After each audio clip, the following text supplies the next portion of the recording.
Alright guys, something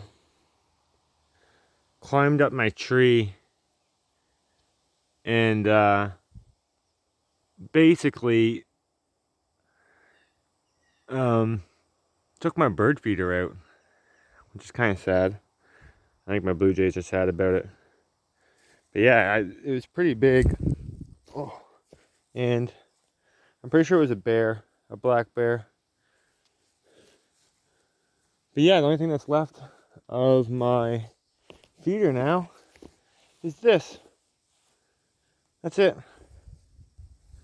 Whatever it was big enough to break that branch above it. Blue jays are throwing acorns at me. But yeah, sucks.